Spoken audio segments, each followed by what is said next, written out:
This is episode 51 of the Construction Leading Edge podcast from constructionleadingedge.com.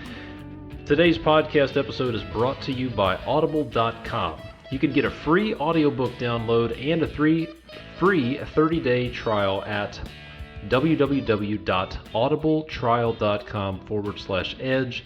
They have over 180,000 titles of audiobooks to choose from for either your iPhone, your Android, Kindle, or your MP3 player. Personally, I recommend checking out two books, The Art of Exceptional Living by Jim Rohn, R-O-H-N, and How to Stay Motivated by Zig Ziglar. Those are two of my favorites that I've downloaded and I've been listening to over the past couple of months. So, to download your free audiobook and get your free 30-day trial, go to audibletrial.com/edge. Again, that's audibletrial.com/edge for your free audiobook. Now, today's episode is an interview with a guy named Ryan Michler. He's a veteran, he's an entrepreneur, he's a husband, he's a dad, and he runs the website and podcast Order of Man, which you can find at orderofman.com. Now, this episode is all about personal development, and while the conversation is focused primarily on men, what you'll realize is most of the strategies that we discuss will help men and women as well. So we cover topics including the root cause of a lack of confidence, why systems are better than goals, Ryan's life philosophy and how that's helped him, dealing with resistance, and a bunch of other goodness. So without further ado, here is my interview with Ryan Michler from orderofman.com. Enjoy. Ryan, welcome to the podcast. Thanks for having me, man. I'm excited to have the conversation today. Absolutely. Me too. I've been looking forward to this for a while. So let's just jump into it. Tell people a little bit about what you do, your website, your podcast, and then we're going to talk about what led you to get into all that. Yeah, sure. So I run the podcast and the blog Order of Man, which is a website and a blog and a podcast, all of the above, dedicated to helping men become better leaders. So we want to help guys become better leaders in their families, in their businesses, in their communities, every area of life that's important to them. So that's as short as I can make it. We just want to help guys be better men. So what led you to this point where you thought, Ryan, you got to start a podcast and a website for man? Yeah. I know it's kind of an interesting thing. And as I have more conversations with people, I get a lot of that, like, wait, what do you do? So I talked to a friend of mine who I hadn't talked to for a long while, and I told him about what I was doing. He's like, wait, how are you making money? How are you supporting your family? And so there's a lot of question about what it is I do and how I came about doing it. The long version, though, Todd, is I grew up without a permanent father figure in my house. It's a long story short is that I just didn't have a dad around. My dad left when I was 3. I had a stepfather come into my life who was not really present. He was an alcoholic. He wasn't abusive, but just wasn't really present. And I remember glimpses. Like I remember, for example, he would take us, my sister and I, to sprint car races, and we would go do that, and that was a lot of fun. I still have it. He actually helped me build my first Pinewood Derby car. And so that was a lot of fun, but I didn't get a ton of that, just like an exposure of, oh, this is what it's supposed to be, right? And then after that, I had another stepfather come into my life who was verbally and emotionally abusive. And so I never had this role model. And I looked around in high school and I saw these guys growing up, these boys, my friends growing up with their dads that were taking them on campouts and hikes and playing baseball, that American dream or vision that you see where they're in the backyard playing catch together. And I didn't have that. And I just started to realize, man, maybe something's off. And so as I continued to go throughout life, I did my thing, not thinking too much was different, but the real changing point for me where I realized that, man, I got to get something figured out here is when I got married and when I started to have children. You and I had a conversation, both of us have 4 kids, and it's a handful. And when we had our first child almost 8 years ago, just about 8 years, a little over 8 years ago now, I didn't have this thing figured out at all. And I still don't have it figured out, but I was a real jerk. I mean, I was an asshole at the end of the day, and to my wife and to my kid, because I didn't know how to do it. And the only way that I could look back on was the poor examples that I had growing up. So I really decided to throw my hat in the ring and get involved. And I went on this journey of self-discovery. We could talk a little bit about why I actually did that, which is a whole other story in itself. And so I decided, you know what, I think the guys that really are successful in life are the ones who are willing to actually get involved. And I didn't want to sit on the sideline of conversation about masculinity and what it means to be a man and a father and a husband. I wanted to be leading the conversation. And I figured a podcast, because of a previous experience with a podcast, was the best way that I could do it. Interesting. Yeah. And I would say that most men, if they're honest, especially if they're dads, they probably had that moment, that epiphany where something happened and they're like, wow, I'm an asshole. Yeah. Yeah. And that's a real challenge. So I understand you're a veteran as well. Is that correct? I am. Yeah. I spent 8 years in the Army National Guard. In 2005, 2006, my unit was activated. So we spent a year and a half deployed, a year total in Iraq in 2005 and 2006. Cool. Yeah, I want to get to some leadership lessons and some experiences you had as a result of that. Sure. But one more question about your background. Yeah. What was your career before you dedicated your time and energy to the podcast and the website? Yeah, I'm a financial advisor by trade. So I've been doing that for about 8 years. I've got my own practice. I still manage that to some degree, but it's on a significantly lesser amount on a daily basis. I'm about 80 to 90% consumed with Order of Man and about 10 to 20% on my financial planning practice. So I still do maintain some involvement with that, of course, with my current clients, but I don't take on a whole lot of new clients. But I use that opportunity as a way to learn about marketing and how to communicate with people. And it's transitioned very nicely and over into what I'm doing now. Yeah, definitely. Yeah. All right. So you've got, I just joined your Facebook group, Oh, very cool. Order of Man, recently, and a lot of good stuff in there. I would encourage anybody that's listening to do the same thing. You've got, I think it was like 3,800 guys. Yeah, I think we're going to break 4,000 today or tomorrow, which is cool to see. Yeah, it's like every couple of days there's a welcome message with another few dozen folks. Yeah. So you've got insight to thousands of men. You have guys that are sharing their challenges and struggles. What are some of the most common we'll start with the symptoms and then get to the root causes of those symptoms. But what are some of the most common symptoms that you're hearing from guys? Like, I'm having trouble with fill in the blank. 90% of it. Here's what's interesting. When somebody signs up for our newsletter, I send out an email that asks them what is their number one concern, the biggest struggle as a man that they have right now. And overwhelmingly, the majority of responses that I get boils down to confidence. I'm not confident with women. I'm not confident with my business. I'm not confident or comfortable with myself. And it all boils down to confidence. And I notice and I see this in the guys that I pass walking down the street, or if I happen to glance into another guy's car, I can see a lack of confidence in their eyes. And what's really interesting is I was going through my Facebook feed a couple of weeks ago, and I saw some older pictures 2 years ago. And I looked at myself and I saw in my eyes the same thing that I see in other men's eyes, that lack of confidence, that lack of clarity and focus and drive.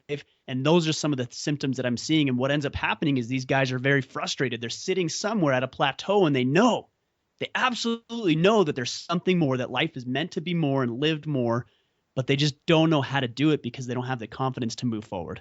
So what's the root cause? If you chase that to ground, what's at the root of that lack of confidence, you think? Yeah, that's a good question, and probably the $1 million question, like how do you fix that, right? I think another response that I hear a lot of is discipline. So that's definitely a big one. But I think the root cause, of both of those is action. It's taking action.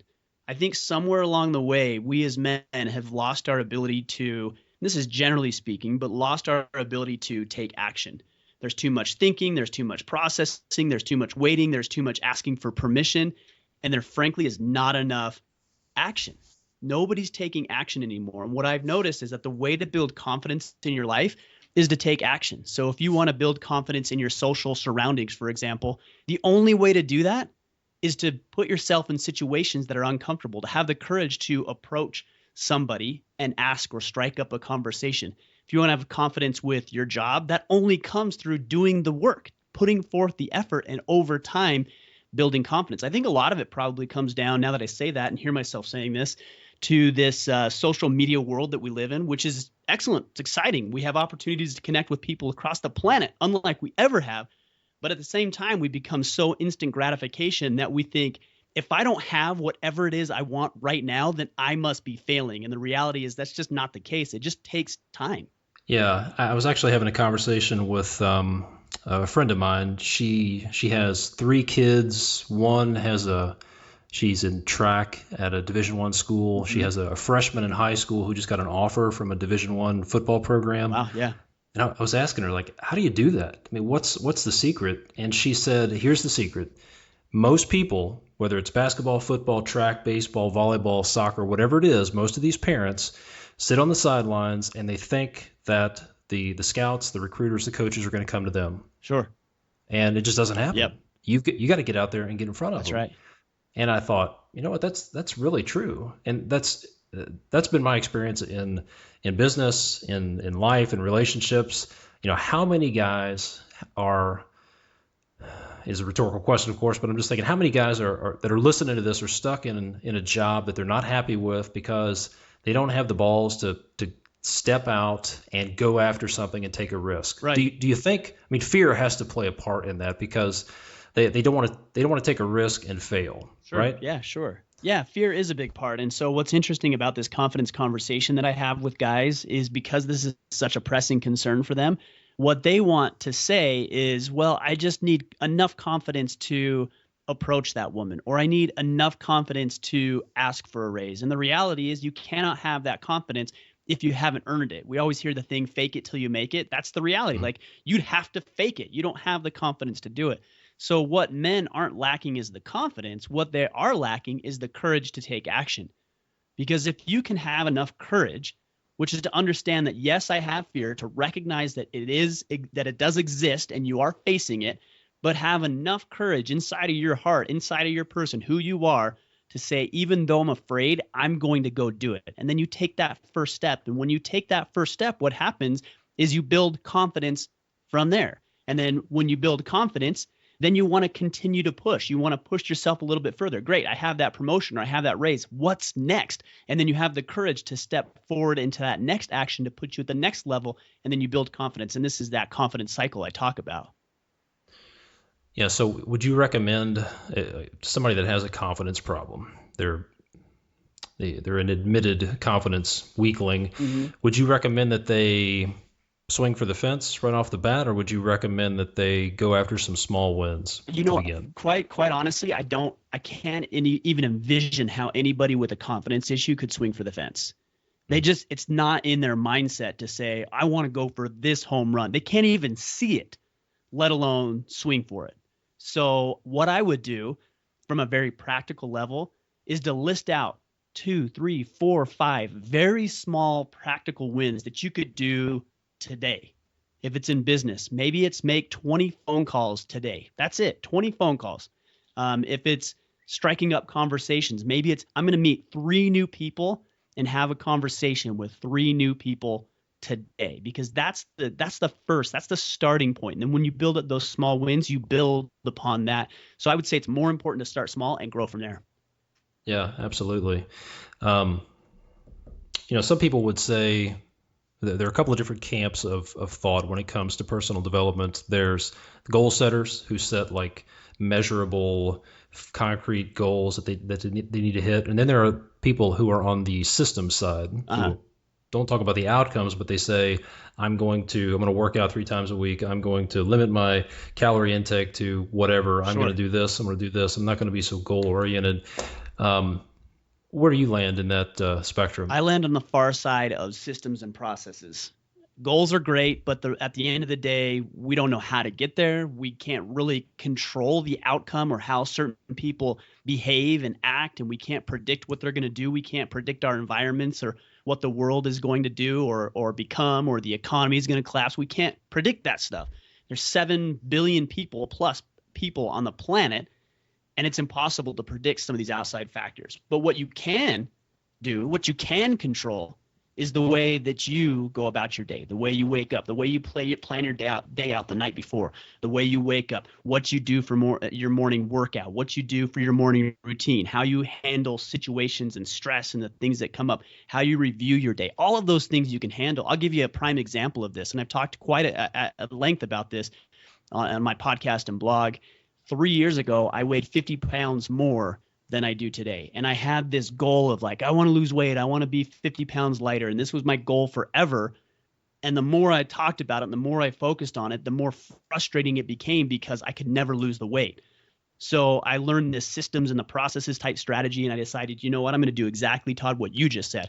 I'm going to work out 5 days a week. I'm going to stop eating after 8 o'clock at night, and I'm going to cut out the sugars out of my diet. And I did those 3 things, and that's how I measured success. Not what it said on the scale. My success was measured by those 3 activities. When I started doing that, I had literally lost, I think, 30 or 40 pounds in maybe 6 months. And now at this point, I'm about 50 pounds down. I'm ready to go compete in a Spartan Agoge, which is a 60-hour event in the hills of Vermont, because I was very oriented toward the systems and processes, and I let the results, the outcomes, the goals take care of themselves. Yeah, what I found is that goals have some inherent problems. If it's like a 30-day weight loss challenge or some finite challenge, I've watched my wife go through a few of these, and at the end of the day, it doesn't result in long-term change. Right. Like, yeah, there's some weight loss, but what's funny is she's a teacher, and so she was at the same school, and like the same people would win the weight loss challenge every year. Sure. And it's because they would lose 20 pounds, but then they would put it right back on, and then the next year they would sign up for the weight loss challenge. Everybody would get all excited. They would do all these drastic things to lose weight, but then they didn't go anywhere. Right. And I thought, the problem is if you set a goal and then you achieve that goal, and then what? Right. You either disappoint and frustrate yourself and quit because you didn't achieve the goal, or then when you get to the goal and you've achieved it, cross the finish line, then you just quit and you just go right back because the race is over. So I agree. I like the systems and processes approach. It's much more sustainable. It's in your control. You don't have 7 billion variables out there in your equation to mess you up. And then one thing, Todd, I would add into that, if I can, is that I recently came across this concept of a life philosophy. And this is not a new concept. I mean, this has been around forever, but it's like, what is your guiding principle? What is it that's guiding every decision, every choice you make, from the food that you put into your mouth to the way that you communicate people to what you do for a career, all of those things? What is the underlying philosophy? If you don't have a philosophy about what you want your life to look like, you're going to be swayed by fad diets and new business opportunities and whatever else may come your way. Weekend I mean, you name it, right? Something is going to sway you off course. But if you have something to measure your daily actions upon, for example, is this podcast that I'm doing with you right now in line with my life philosophy? If it is, and it happens to be, that's great. If it isn't, I shouldn't be doing it. Same thing with the activities I participate with my children, or the way that I go about my morning routine. If I decide I want to have a bunch of coffee and soda in the morning, is that going to help me fulfill my life mission? No, it's not. Okay, good. Then I can eliminate that stuff from my life, and it's no longer the short little burst of energy to help us accomplish our goals. It's a lifestyle that I've dedicated myself to. So if you would expand on that a little bit, what's your life philosophy? Yeah. So this is, again, something I'm working on, and it's always developing, and at times it changes as well. But my goal is to become the best man that I can be. And I know that sounds really pie in the sky, very high level type stuff, but even more practically, it's in the topics of my wealth and my financial situation. It's in the topic of my health and my fitness situation. It's the self-mastery, the way that I take care of myself. And then it comes down to my relationships. So what I do is I have this high-level philosophy of becoming the best man. And then I've got these categories: my relationship, my finances, my business, my health, and and myself. And then from there, okay, great. Now that I have these 4 things that I know I need to be a good man in, what are even smaller level goals that I can work on that will help me achieve that life mission? So if I'm talking about food, for example, and I'm going to a restaurant, is having water or soda going to help me with my fitness? Water obviously is going to be better than fitness. Great. So if I'm better with my fitness and my health, that means I'm better able to fulfill my life's purpose, which is to become the best man that I possibly can become. I like that. Does that make some sense? Yeah, and I agree. It's like a mission statement for a business. Sure. And if you don't have a mission statement, then when opportunities come by, you have nothing to check it against. Right. It's like gun sights, and you have when an opportunity comes by and you check it against your gun sights and it doesn't line up, then you pass on it. Yep. But if you don't have that purpose, then you're swayed by the fad du jour, your emotions, other people, etc. Yes. So let's talk about this this idea of purpose. Do you think that most men have a sense of purpose in their life? No. I mean, that's probably the easiest answer I get, or easiest question you could have asked. No, most men do not. Most men, and women for that matter too, are drifting aimlessly. They're told what they're to do from the time I'm watching my kids out here play in the backyard, and from the time they're born, they're told what to do, how to behave, what they shouldn't do, how to act, and then they get into the school system, and they're basically all of the energy and excitement and enthusiasm and zest for life is stripped from them because they have to sit in these classrooms and they're told what to do and what to study and what to listen and what to read. And then they get into college and they do that the same thing. And then we're told, well, you have to get into a corporate career. And then your bosses tell you what to do, what to read, when to be here on time, when you can go to lunch, when you need to be back. And all of that is dictated by somebody else. So then we're always kind of wondering, which is really fascinating, that we would even consider, why is life not engaging? Why is life not exciting? Why do I feel like there's more but can't really have it? The reason is because you're not living your life, you're living somebody else's. You need to find a way to get control of your life and do the things that are important to you so that you can have that sense of purpose back. So to the person who's working in a corporate job, or they're in their own, well, maybe not their own business, but they're in a situation where they don't have a whole lot of control over their situation currently. Sure. So to be specific, the person in the corporate job, I've been there. They're not driving. They're not making decisions. They don't have, they're not in control of the ship. What can they do to get a sense of purpose? Yeah. Well, let me tell you this first. I don't want to downplay the role of or the importance of those that are in corporate roles. I'm not saying that everybody even needs to be an entrepreneur to have control. But what I am saying is that if you're in that corporate position, it better be something that you like. It better be something that you're engaged with. Otherwise, you're not going to do the job the way that it should be done, and you're not going to be fulfilled and satisfied. There's a great book called Deep Work. I don't know if you've read it yet, by Newport. And he talks about this very topic. He talks about getting deep and delving deep into the work that you're doing, and even approaching a corporate position the same way an entrepreneur would approach a passion that he's pursuing. So I don't think that you need to be an entrepreneur to do this, but I do think you need to be very clear about what it is you want. And if you have to get out of that corporate environment to do it, then so be it. Now, for somebody, the other part of your question, for somebody who maybe feels like, I don't want to be in this corporate environment, then that person needs to take action, which goes back to the conversation we had earlier. Every single person that I've ever met, Todd, and I'm sure this is the same for you as well, has an idea of what it is they want their life to look like, what their future is, a vision of the future, yet very few are willing to act upon it. So what I would suggest is that you take the first step towards exploring that interest, that hobby, that passion, that excitement, whatever it is. I have a guy, for example, a friend of mine who really enjoys hunting, and he's in a corporate environment. And he said to me, Ryan, I really want to do this as a career. I'm like, I don't know what that would look like. What would that look like? And he wants to consider doing guided hunting tours. I said, great. How are you going to do that? And he was lost. He's like, I don't know. And here's my suggestion for him in this case. I said, well, you're already going on hunting trips. Why not just invite somebody along with you? Take one other person or two other guys and teach them about hunting, or where to hunt, or the best way to track. I don't know that stuff. So, and he said, oh, that's a great idea. Well, he did it last year. He made it a little bit of extra money, and it was something he was already going to do. So it opened his eyes to the possibility of making this a career and making some changes. So you got to take that first step. And something else I've learned as a guy who's been in corporate situations and in companies that I didn't really want to be in, but I felt like I needed to be in.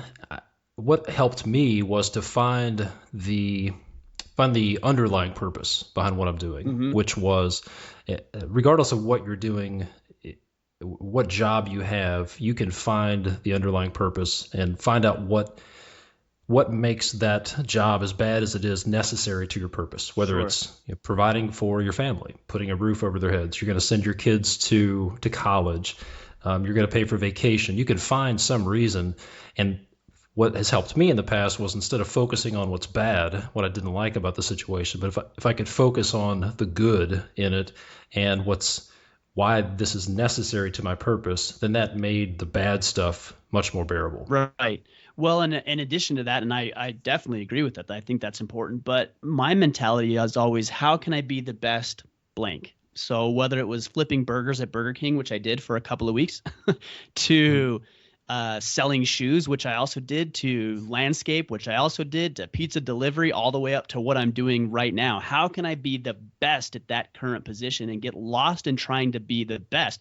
May not last forever. It probably won't, because you'll find a new direction, but at least you're going to develop the skills in the meantime in order to accomplish what it is you want to accomplish. A prime example, I worked with a financial firm for about 6 years, and about 4 years into it, I decided that I really wanted to open my own practice. I wanted to run my own business. And I knew for 2 years, I worked for this company for 2 years, knowing that I was going to leave. And this is a testament to your point you just made, is I used those 2 years as an opportunity for me to learn all the ins and outs of how a business is run, profits and losses.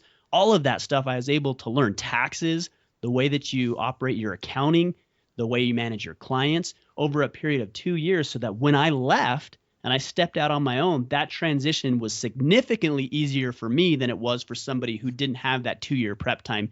They just made a rash decision. And it's all about mindset, Sure. right? Because some people who would have been in your situation would have been frustrated and irritated that they would look at their job as something that's keeping them from starting their own business. Or it sounds like you looked at it as, hey, this is somebody's going to pay for my education. That's what it is. I'm going to learn me so much to learn this stuff. Exactly. It's exactly right. But it probably all comes down to having some purpose. If you don't have a purpose, if you don't know why you're doing something or what your goal is, then it's easy to be frustrated. Sure. Yep. Yeah.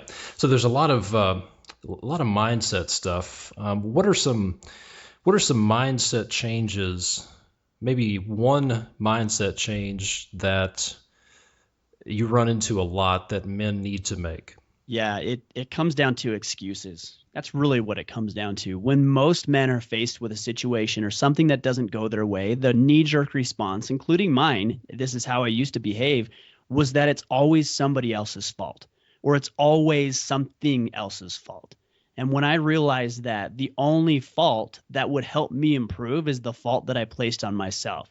So if I didn't get that promotion, a lot of guys, for example, in that case would say, oh, it's all politics, or, that person doesn't really do a good job, but he's just kind of a kiss up. And they make all these excuses as to why they didn't get the promotion. But guess what? At the end of the day, having that attitude, whether it's accurate or not, does nothing to help you. Does nothing to help you complain about something outside of your power. So what if instead you approached in this scenario that raise and said, man, I didn't get that raise because I really am not excelling in my current position. I'm really not going above and beyond. I'm here at work on time and I'm doing my job and I'm just kind of skimming by, and maybe there's something else that I can do. And all of a sudden you place the blame where it actually belongs, which is on you, and you start making some changes in your life so that when the next opportunity comes up, you're able to capitalize on it. So be very, very careful about blaming things on other people and outside factors, because even if you're right, it does nothing to serve you and improve your life. Yeah, it's the difference between taking ownership in a situation and having a victim mentality. Exactly. Yeah, Exactly. I would say there are very few successful people who have a victim mentality. Sure, you can't. You might win the lottery, and even in that case, if you look at the studies, most lottery winners lose all that money in a relatively short period of time. It's because they haven't learned the mindset in order to keep it. They haven't earned that money in this case, and therefore they haven't earned the right to keep it. Yeah, absolutely. So what's behind the excuses and the victim mentality, you think? What's at the root of that? Ego. It's always ego. And this is women fall into this trap too, but I think this is a predominantly male type problem that we run into, is we want to be right. We want to know what's going on. And part of this goes back to our evolution of being leaders and guiding people through tough situations. These things are all good and they're responsibilities that men have. But sometimes, a lot of the times, our ego gets in the way. And it's a big problem because it keeps us from learning new things and accepting responsibility when things go wrong, and telling yourself, really looking it in the mirror and telling yourself, I don't have it all figured out. That is the best way to improve, but it's the worst thing for somebody's ego. So you really have to check yourself and understand that, hey, I don't have this all figured out. I do make mistakes. I'm willing to say I was wrong when you were, so that you can learn from it and be better off moving forward. Get your ego out of the way. Yeah, and that takes some emotional intelligence, takes some self-awareness. Sure. And I've heard it. I was in a seminar once, and somebody said that self-awareness is like hugging a porcupine. Yeah. The closer you get, the more uncomfortable it is. Yeah, and sure. It's so much easier just to blame it on somebody else and pound your chest and say, there's nothing wrong with me. It's somebody else's fault. But it's more truthful.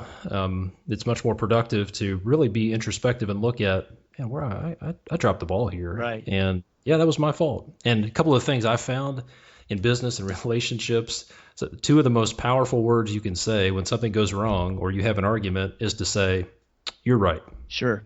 Yeah. You know what? You're right. I messed up. You're exactly right. Yeah. Because nobody's going to argue with you when you say you're right.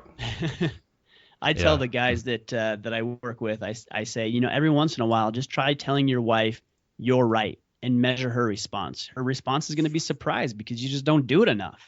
And there are times where she's right. There are times where you're right. But just admit those times and all will be well. Yeah, it goes a long way. But yeah, you definitely have to swallow your pride. Yes. But that's really good. I think that's huge. Let's talk about resistance a little bit. Anytime somebody tries to do something significant, in my experience, let's be more specific. Whenever I've tried to do something significant, yeah, me too. resistance. I'm sure I'll fall into this as well. And so can you talk a little bit about what you've learned about dealing with resistance and what that means to you? Yeah, I'm actually really excited about resistance. And so here, there's a couple of things when it comes to resistance. Number one, why is that coming up? Like, why is the resistance there? Is the world conspiring against you? Is it yourself, self-sabotaging yourself? Why is that resistance really there? I think the reason that it's there is because this goes back again to evolution, is that we have this thing built into us, which is called fear. And that fear is really designed to keep you alive. But the reality of you being in a life or death struggle with another tribe or having to fend off a lion attack or something like that is very low. So you need to recognize and understand that, yes, your fear and your brain, your evolutionary brain, is telling you that you need to stay alive, is probably not based in reality at this point. And so some of those things, even though they're scary, they're not going to kill you. So that's the first thing that you need to recognize, is that your brain is playing tricks on you. It's making you think that things are worse than they really are. And that if you just continue, a lot of that is going to help you overcome that. So that's my first thought on resistance. The other thought, and the reason that I really like resistance, is because not very many people can overcome it. They can't overcome that evolutionary brain. And what ends up happening is, because if 5 or 10 or 20 or 100 people are going at one thing, maybe 2 or 3 or 4 or 5 are actually going to complete that thing because of the resistance. So if you can overcome that through mental fortitude and physical strength and emotional intelligence, then you're going to be that better off, because not many people are trying to or are able to overcome that resistance. And the best way to build up your strength against resistance is the same way that you would build up strength in the weight room. You've got to push around heavy weights. You've got to lift heavy weights. You've got to run. You've got to do those hard things. And when you do, you're going to be able to succeed. I think about this morning, for example. I woke up at 4:30 and I went on a hike. It was a little over a mile, not very high, but the elevation change was huge. And so I hiked up that, and it was very difficult to get up. I put a 35-pound pack on and marched up that mountain, came back down. That was tiring. That's resistance. But guess what? I'm going to be physically stronger and emotionally stronger throughout the rest of the day, because I'm building up my ability to work against that resistance, if that makes sense. Yeah, absolutely.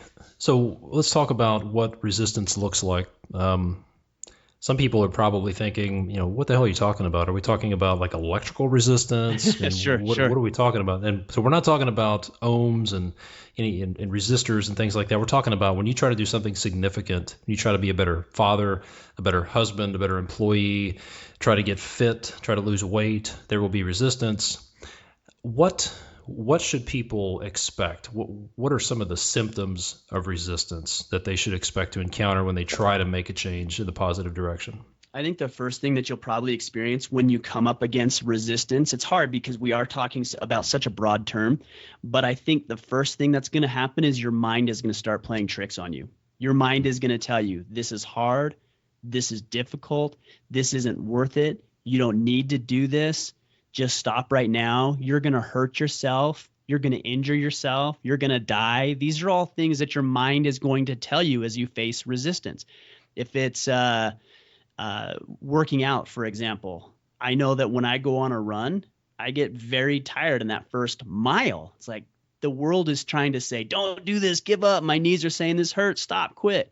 And once you get past that and prove that you're willing to keep going, that resistance goes away a little bit. So understand and be very aware of what your mind is going to do. I think the best way to do this is to plan out your day, be very deliberate about the way that you run your day, and then go through after. See, everybody talks about a morning ritual, a morning routine. What I prefer, not prefer, but what you need to do in addition to that is what I call an after action review. So this is an opportunity to go back at the end of the day and look how your day went. What did I get accomplished? What didn't I get accomplished? What would I have hoped to have got accomplished? What am I going to do better tomorrow? When you start being deliberate about the way you set up your day and the way you end your day, you're going to be more equipped to overcome that resistance that is inevitably going to arise in your life.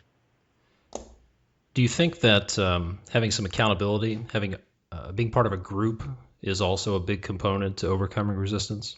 You know, here's what I would say to that, because I do have coaches, I have mentors, I belong to a group, Order of Man's a group, we have a mastermind, you probably have something similar as well, is that I think it helps you understand that there's more out there. So it helps you see things in a different light.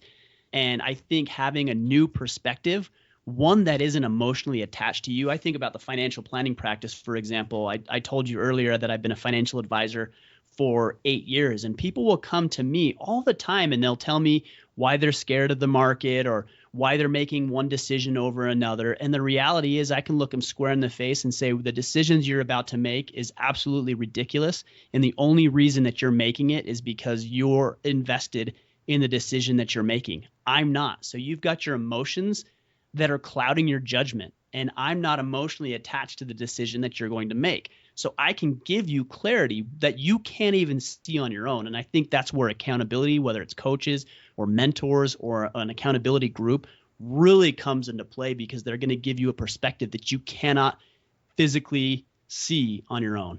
So Ryan, tell us your approach to leadership, whether it's some lessons you've learned in the military or in business in general. Yeah, that's interesting. We talk a lot about leadership. I think it's one of the primary responsibilities or roles of masculinity is to be a leader, to preside over the things that you have authority over. So whether that's your family or your business, your community, I think it's really important.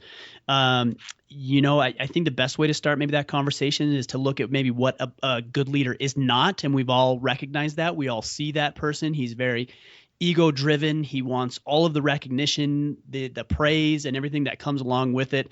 When things go right, it's because he's the leader. When things go wrong, it's because his team failed him. And so those are examples of what horrible leadership is. And nobody wants to work for that person for very long in any kind of responsibility or capacity. But if you look at the flip side of that, it's somebody who's willing to serve first, that puts the needs of others ahead of his own, that is willing to give praise to his team rather than himself, and somebody who recognizes that when he lifts other people up, then he'll be naturally lifted up as well. He doesn't need to step on other people in order to lift himself up. That's like kind of an overview, a broad overview of what leadership is. I don't know if you have specific questions or thoughts about that, but I'm happy to delve into it as much as we need to. Sure. Specifically, I'm always interested to hear about leadership lessons from guys who've been in the military. Yeah. So, can you share maybe one thing that you learned in the military, either something that works or something that doesn't work? Yeah, I think the one thing that has helped me is full ownership. This is something that Jocko Willink talks a lot about in his book Extreme Ownership. If you haven't read that, I highly, highly recommend it. It's a great book. We had him on the show and a great conversation with him. And what he talks about and what I wholeheartedly agree with, and I saw personally in my military experience, is that there are no excuses that you can make that will get you out of bad leadership. And part of the reason I say that is because if somebody in civilian life makes a bad decision, somebody gets upset or loses some money or gets their feelings hurt. But in the military, especially in a combat operation, if you make a mistake, somebody loses their life, somebody dies. And you really need to recognize the stakes at which you're playing in the military. If you could take that same sort of approach and realize that, man, I've got to understand that the decisions that I make as a leader in my business or my community, as my family, really, really impact other people, I think you're going to hold yourself to a higher standard when it comes to the way that you live your personal life. How are you preparing for the things that you're working in? What are the things that you're doing to overcome adversity and trial and obstacle and heartache and pain and all of the things that real life has to offer, right? I think when you start recognizing the stakes at which you're playing, you're going to be more prepared and you're going to be better prepared. Take more time to prepare yourself for the things that life has to offer. Yeah, I think that's great advice. Take ownership, definitely. You mentioned Cal Newport's book and Jocko Willink's book, which I've heard lots of good things about. Jocko. Yeah. I'll have to listen to your podcast. I listened to him on Tim Ferriss's podcast. Yeah. It was good stuff. Great show. Are there any other books or any other books that you would recommend? You know, it's hard. I try to finish 1 to 2 books a week. So to come up with one right offhand that's excellent is hard to do sometimes. The 2 latest that I've read that I really, really enjoyed is one that will be released next week, actually. By Ryan Holiday. He wrote The Obstacle is the Way, but his new book is Ego is the Enemy, which we've touched on. And he talks about how and why to get out of your own way when it comes to your ego and how much more successful you'll be when you get that out of your way. So that's one I would definitely recommend. That'll come out, I think that's out on the 14th or 15th of June. So that's one. The other one that I really like is Resilience. It's by Eric Greitens, a Navy SEAL as well, and he talks about how to overcome hardship and trial and adversity in life. That's a great book. And then there is a book called Grit, and I can't remember the author of that one right offhand. Angela, I want to say is her first name, called Grit, and she talks about perseverance and why that's important in your life, and those that persevere usually are able to outdo the ones who live by talent alone. So those are a couple, 3 or 4 book recommendations that I really like, and they're all in my personal library. Excellent. Well, I'll include links to those in the show notes for this. Well, we're just about to run out of time. So you've got a podcast, you've got a website, you're very active on social media. If people want to connect with you and find out more about what you're up to, what's the best way for them to do that? There's probably 2 that I would direct people to. Orderofman.com. Orderofman.com is our home base, and that's got all of our podcasts, blogs, all of the information, social media channels, everything that you'd need. It's got information for a mastermind group, all of it right there at orderofman.com. The other one I would consider, if you're a man, we have our Facebook group, which, Todd, you're part of, it sounds like, and we've got roughly almost 4,000 guys in that group right now, and we're having some incredible conversations. Like, if you've seen some of those conversations, it's amazing to me how vulnerable guys are willing to be, but they're getting great input and they're getting great advice. So if you're interested in that, you can go to, let's see here, it's facebook.com/groups/order-of-man, and you can find it there, and then you can request access and we'll give you access within 24 hours. Fantastic. I'll include links to all those. Excellent. The books, the resources, the Facebook group, your website in the show notes. Well, so you've got an audience of 1,000 guys or so here. You got anything you would wrap up with, or last piece of advice to summarize our conversation? Yeah, I think the most important, I'm going to reiterate, just take action. If you have an idea, a thought, an insight, a random flash of inspiration, then you owe it to yourself to act on that. And the more people that we can have who are willing to act upon the things that come into their mind, I think the better off the world will be. We'll have better family leaders, we'll have better business leaders, better community leaders. And again, these ideas will just be thriving because people are actually willing to take the next step, which is to implement, to execute, rather than just think about it all day long. And that's where the world gets changed. I couldn't agree more. Thanks a lot, Ryan. Thanks for being on the podcast, man. Thank you, Todd. Appreciate you, brother. All right. Hope you enjoyed that interview with Ryan Michler. Be sure to go to orderofman.com. Check out his podcast. Check out his website. Also, check out the private Facebook group. Great stuff there.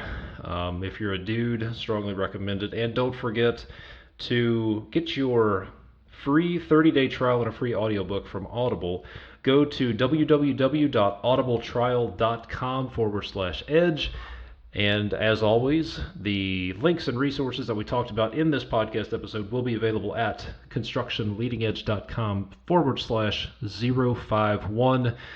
That wraps this up. My name is Todd DeWalt. Thanks for listening. See you next time.